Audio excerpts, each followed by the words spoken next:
to announce that Senator JD Vance has the overwhelming support of this convention to be the next Vice President of the United States. Once a critic of Donald Trump, JD Vance is now officially his vice presidential pick.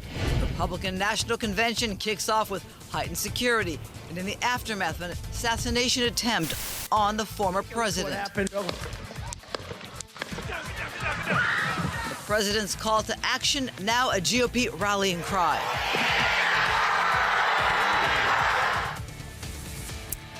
Welcome to the Fox 11 News at 5, simulcast on our sister station, Fox 11 Plus. I'm Christine Devine. And I'm Marla Tejas, and field anchoring live from Milwaukee, Elex Michaelson. Marla, Christine, good evening to you. Good evening to everybody watching. We are live right now in front of the Fiserv Forum, where the Republican National Convention is underway as we speak. We want to take a live picture inside right now. You can see the floor is packed, and there is a lot of action going on right now as the delegates celebrate a big moment, a historic moment. JD Vance, take a look. I am proud to announce that Senator JD Vance has the overwhelming support of this convention to be the next Vice President of the United States.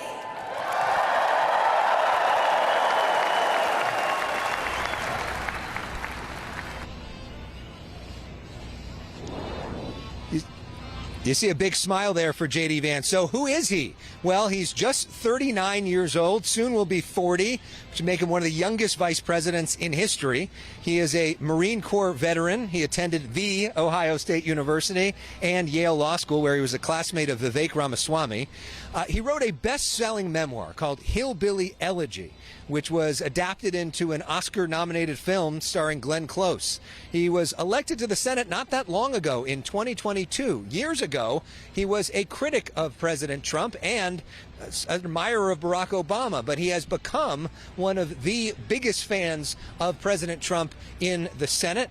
And a lot of folks out here are excited that he is supporting, that Donald Trump is bringing him into this role as his running mate.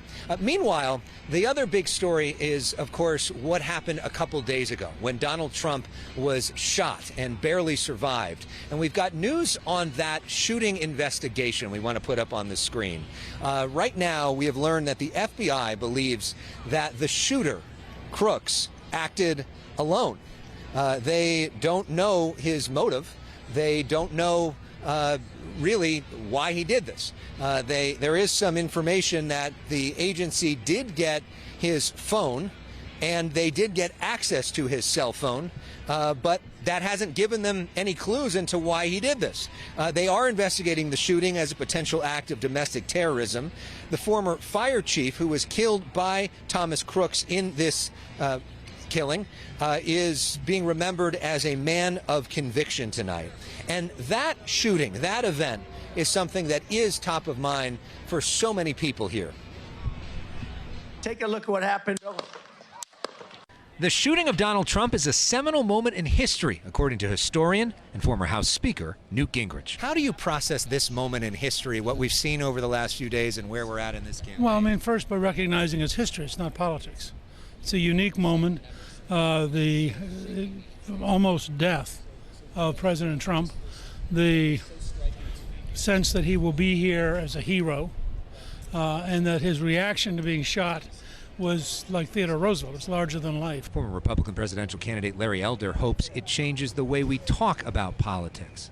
How has this shooting impacted the race? It's changed everything. Now we're going to get back to the basics, whether or not you are better off now than you were 3.5 years ago. Similar sentiment from Republican Senator Joni Ernst of Iowa.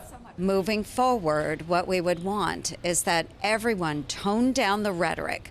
We need to be able to talk about the differences in policies, but stop the attacks on one another. I don't blame the left for being deeply anti-Trump, because he does represent the end of their world. And so from their standpoint, this is sort of Armageddon. Post-shooting, security is top of mind at the RNC. Secret Service saying there was no need to add additional law enforcement here since the presence was already so overwhelming. That right there is the Fiserv Forum, and all the streets for several blocks in all directions are shut down. We see so many of these metal barricades right there. A police command post, law enforcement is everywhere. For delegates here, all this is overwhelming. Sadness, anger, fear. It's a bad day. It galvanized our party. We are unified, and we are going to get Trump elected. We are hearing a lot of that, this sense of unity, and that this really has galvanized a lot of the supporters. So coming up here on Fox 11 News at 5, more on the selection of JD Vance. We talked to a bunch of the delegates here about that, plus more on a big, unexpected legal win for Donald Trump today, which has been a theme lately, a whole lot of wins for Donald Trump. Marla, Christine? Let's talk about that VP pick, and maybe we should say happy early birthday to JD Vance, who turns 40 in August, just days away. Your thoughts on that pick? I mean, to me, it's a sign that Donald Trump thinks, and he is, winning this race right now. JD Vance is not necessarily the pick that you make if you're trying to expand the base. Some were thinking maybe you would pick a woman or a minority or somebody from a different state that's more in play to try to expand the base. JD Vance is somebody who is very in line with Donald Trump's thinking. This is Donald Trump Jr.'s favorite. He is somebody who is now 100% MAGA. And I think this is a reflection of Donald Trump's confidence in his place in this race right now, and to be able to, you know, as one delegate told us, create a younger version of himself as a potential successor. Well, he's made his decision, and it is JD Vance's ticket to run on now. So we'll have more on him with you coming up in just a bit.